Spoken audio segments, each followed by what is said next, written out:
Bonjour, voici une présentation de la méthode PPL. Push, pull, leg. L'entraînement structuré pour des résultats optimaux. Le push, pull, leg. PPL est une méthode d'entraînement très populaire en musculation.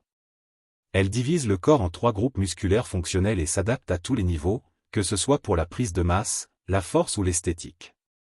Voici une explication détaillée et approfondie de cette méthode. Qu'est-ce que la méthode push-pull-leg? Le concept? La méthode PPL consiste à structurer les séances d'entraînement en 3 jours, chacun axé sur des groupes musculaires spécifiques selon leur fonction biomécanique. Explication 1. Push veut dire pousser. Les muscles utilisés pour les mouvements de poussée, pectoraux, épaules, triceps. Pull veut dire tirer.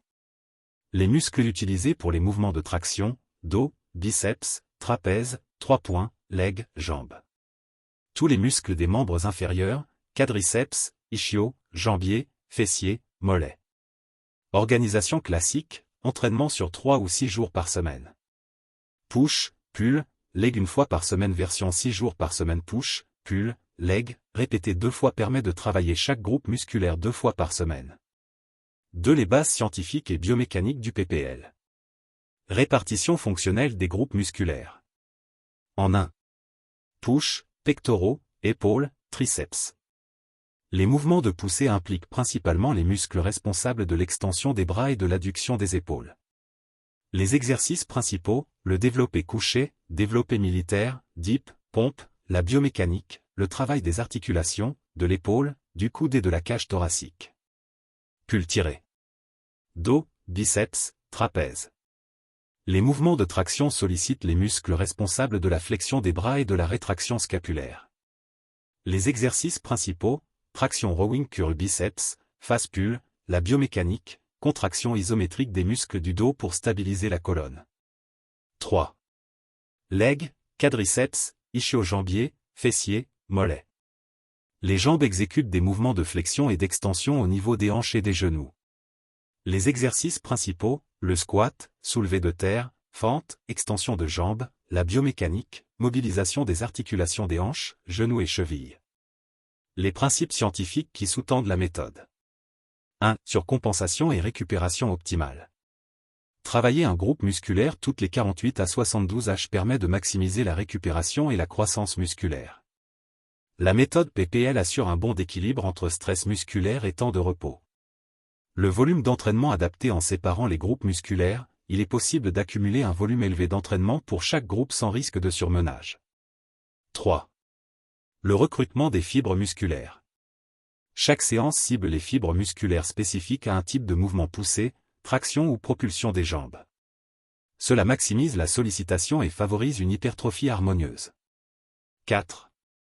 La prévention des blessures. Répartir les mouvements selon leur fonction permet de réduire la charge sur une même articulation ou un même groupe musculaire, diminuant ainsi les risques de surutilisation.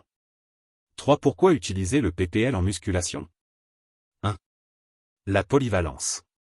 Adapté aux débutants pour apprendre à structurer un entraînement efficace pour les intermédiaires et avancés. Souhaitant optimiser l'hypertrophie, l'augmentation de la fréquence travailler chaque muscle 2 fois par semaine version 6 jours favorise une croissance plus rapide grâce à une stimulation régulière. 3. La cohérence avec la physiologie musculaire. Regrouper les muscles selon leur fonction naturelle permet de mieux comprendre le corps et de maximiser l'efficacité des exercices. 4. Réduction de la fatigue systémique. Les groupes musculaires sont suffisamment séparés pour éviter une surcharge sur le système nerveux central. 4 exemples de programmes PPL. Jour 1. Push. Développé couché à la barre, 4 x 8 à 12 répétitions. Développé militaire, 4 x 8 à 12 répétitions. Écarté, couché, 3 x 12 à 15 répétitions. Dip 3 x 10 à 12 répétitions. Extension triceps à la poulie 3 x 12 à 15 répétitions. Jour 2. Pull traction ou la pull down 4 x 8 à 12 répétitions. Rowing à la barre 4 x 8 à 12 répétitions.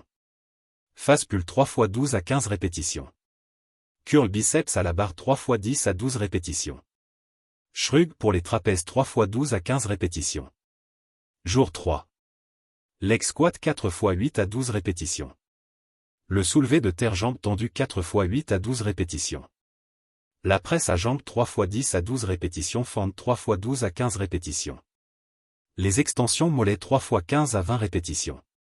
5. Qui utilise cette méthode et pourquoi bodybuild est célèbre? Chris Bumstead, Jeff Nippard et d'autres athlètes privilégient le PPL pour maximiser l'hypertrophie et la symétrie musculaire. Powerlifter et sportif, ceux qui veulent gagner en force tout en améliorant leur masse musculaire. Débutants et intermédiaires. La méthode est simple à comprendre et permet une progression constante. 6. Les avantages et limites du PPL. Les avantages, la flexibilité, cela peut s'adapter à un volume faible ou élevé. La récupération, cela évite la surcharge sur un muscle ou une articulation. Le progrès rapide, un travail musculaire fréquent et ciblé. Les limites, cela nécessite de la discipline, surtout pour le programme à 6 jours. Peu de place pour des sports annexes. Exemple, crossfit ou cardio intense risque de négliger les muscles stabilisateurs ou fonctionnels si le programme est mal structuré. Conclusion. Le push-leg est une méthode d'entraînement universelle et efficace. Elle combine la science de la récupération avec une approche progressive pour maximiser la force, l'hypertrophie et la symétrie musculaire. C'est un outil clé pour ceux qui souhaitent un programme équilibré et durable.